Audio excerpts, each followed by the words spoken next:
आज कठुआ के साथ साथ उन्नाव के बारे में भी बात करना जरूरी है। और दुख की बात यह है कि आज डीएनए में पहली दो खबरें बलात्कार से संबंधित हैं। पहली दो खबरें दो लोगों के बारे में है, एक छोटी बच्ची के बारे में और एक युवा के बारे में जिनका बलात्कार हुआ है, और जो हमारे समाज के बारे में, हमारी व्यवस्था के बारे में बहुत कुछ कह रही हैं। हम तो यही चाहेंगे कि हमें कभी डीएनए में पहली दो खबरें बलात्कार के बारे में आपको ना बतानी पड़े, लेकिन मजबूरी यह है कि देश में यही हो रहा है। कल हमने उन्नाव में बीजेपी के विधायक पर लगे गैंगरेप के आरोपों का एक डीएनए टेस्ट किया था। कल रात को डीएनए खत्म होने के बाद उत्तर प्रदेश की सरकार ने इस मामले की सीबीआई जांच के आदेश दिए थे।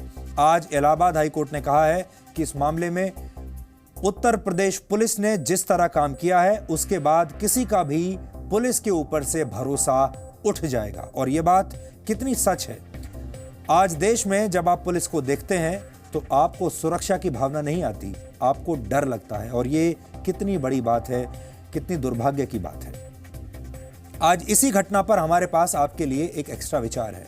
उन्नाव के इस मामले में जो कुछ भी हुआ उससे यह पता चलता है कि आम जनता और उनके द्वारा चुनी जाने वाली सरकारों के बीच, चुनी गई सरकारों के बीच कितना फासला आ चुका है। ये जनता पहले वोट डालती है, सरकार को चुनती है, और जैसे ही सरकार बनती है, जैसे ही नेता सरकार में पहुंचते हैं, वो जनता को वापस उसकी औकात बता देते हैं। उन्नाव के इस मामले में दो सबसे बड़े टर्निंग पॉइंट थे जो आपको समझने चाहिए।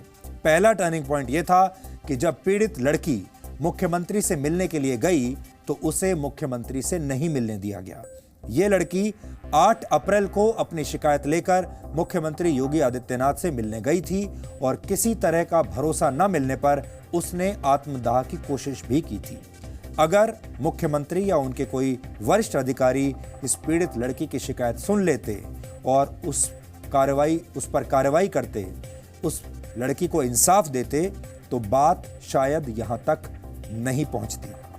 वोट लेने के लिए तो हमारे नेता आम जनता के घर तक पहुंच जाते हैं, आम जनता के घर में रात को रुकते हैं, खाना खाते हैं दलितों के परिवारों के साथ, उनके साथ चाय पी कर आते हैं, अच्छी अच्छी बातें कर आते हैं। लेकिन जैसे ही मंत्री बनते हैं सब भूल जाते हैं। दूसरा टर्निंग पॉइंट था पीड़ित लड़की के पिता की मौत। इस लड़की के पिता की पिटाई होती रही, लेकिन पुलिस चुपचाप खड़े रहकर तमाशा देखती रही और विधायक के रसूख को प्रणाम करती रही।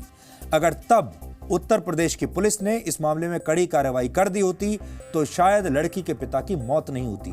जिस दिन लड़की के पिता के साथ मारपीट हुई उस दिन दोनों पक्षों की तरफ से एफआईआर लिखवाई गई थी, लेकिन पहले पुलिस ने सिर्फ लड़की के पिता को गिरफ्तार किया, जबकि विधायक के पक्ष से किसी को भी गिरफ्तार नहीं किया गया।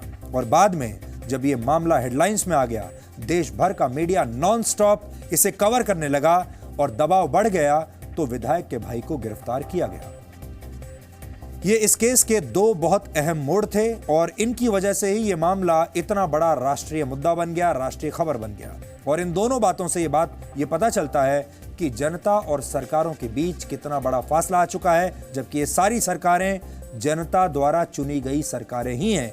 इससे ये भी पता चलता है कि हमारी सरकारें कैसे काम करती हैं, हमारी व्यवस्था कैसे चलती है, और हमारे नेता सत्ता की चाबी मिलने के बाद कैसे जनता को किनारे कर देते हैं। क्योंकि जनता का काम समाप्त हो चुका है, जनता वोट डाल चुकी है, अब जनता की कोई अहमियत नहीं। इस युग का सबसे कड़वा सच ये है कि अगर किसी आम आदमी ने किसी माननीय विधायक से कभी कोई पंगा ले लिया तो फिर उसका जीतना संभव नहीं है। व्यवस्था उसे जीतने नहीं देगी।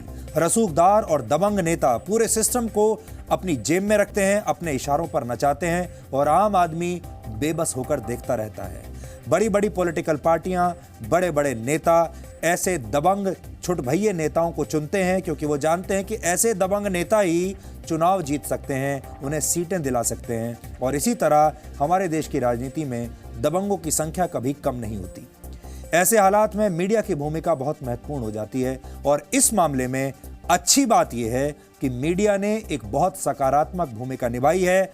मीडिया अगर ना होता तो इस लड़की को कभी इंसाफ ना मिलता, मीडिया अगर ना होता तो इस विधायक का भाई कभी गिरफ्तार ना होता, मीडिया ना होता तो इस विधायक पर एफआईआर ना होती, और मीडिया ना होता तो यह मामला सीबीआई के पास भी कभी ना जाता। यकीन मानिए इस बार जो कुछ हुआ है मीडिया की वजह से हुआ है। इसलिए हम मीडिया को दोष तो बहुत देते हैं, लेकिन कभी कभी मीडिया अपना काम कर भी देता है और इस केस में ऐसा ही हुआ है।